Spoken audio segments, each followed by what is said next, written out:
العوافي عليكم يا حبايبي. أنا النهاردة هقول لكم عبارة بتسمعوها كتير لكن مش عارفين إيه حكايتها.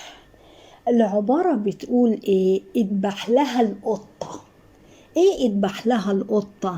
يوم العرس يا أهل العريس وأصحابه وإخواته وأمه وأبوه يقولوله اذبح لها القطة، عشان يعني قال تخاف منه وكلمتك هي اللي تبقى ماشية وتبقى انت سيد في البيت. طب ايه حكاية اذبح لها القطة مش اي حيوان تاني؟ وليه بالذات القطة؟ انا هحكيها لكم يا حبايبي. دي قصة اسطورية. كان ملك عنده بنت، والبنت دي كان طبعها صعب جدا وما كانش حد يقدر عليها، وكان الملك نفسه يجوزها وما فيش حد من أهل البلد بيرضى يتقدم لها من طبعها الصعب. والملك هيعمل ايه عشان يجوزها؟ عمل مكافأة مالية كبيرة قوي للي يتقدم ويتجوز بنته، وبرضه ما فيش حد من أهل البلد راضي يتقدم بسبب طبعها الصعب إلا واحد بس، كان فقير جدا، شاب، هو اللي اتقدم والملك ملقاش غيره، فراح مجوزها الراجل ده.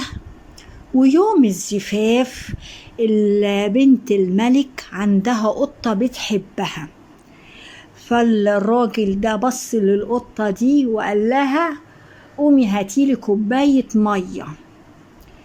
بنت الملك قالت ايه، هو الراجل ده مجنون ولا ايه؟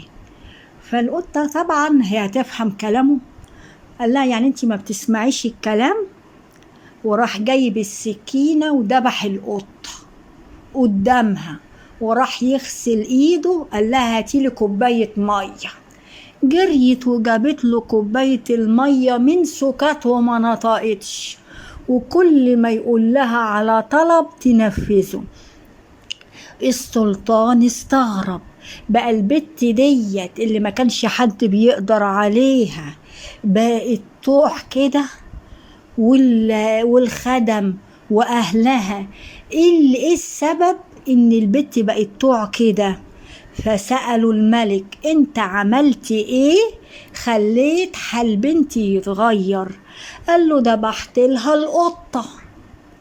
والمقصود يا حبايبي مش نروح وتقول خالتي تون قالت اذبحوا قطة، لا يا حبايبي، دي يعني معناها اللي انت تكون حمش، يكون رأيك هو اللي ماشي، تكون سيد، حتى لما تتناقشوا في أمور وتختلفوا اعرف ان كلمتك هي اللي ماشية، عشان لو كلمتك هي اللي صح هي اللي تمشي، مش اللي انا ماشي بس يعني عشان عايزة اثبت وجودي، لا. ودايما يا حبايبي يبقى الراجل تبقى شخصيته قوية عن المرأة يا حبايبي، مش هي اللي تذبح لك القطة، انت اللي تذبح لها القطة. هي المقصود من هنا اللي انت كده يعني ايه، تبقى حمش، تحمر لها عينيك وقت اللزوم كده، يعني مش ذبح قطة. انت لو قمت ذبحت قطة دلوقتي هيقولوا عليك مجنون ويطلقوها منك. ولو ان يا حبايبي في ستات كتيرة هي اللي ذبحة القطة وكلمتها هي اللي ماشية.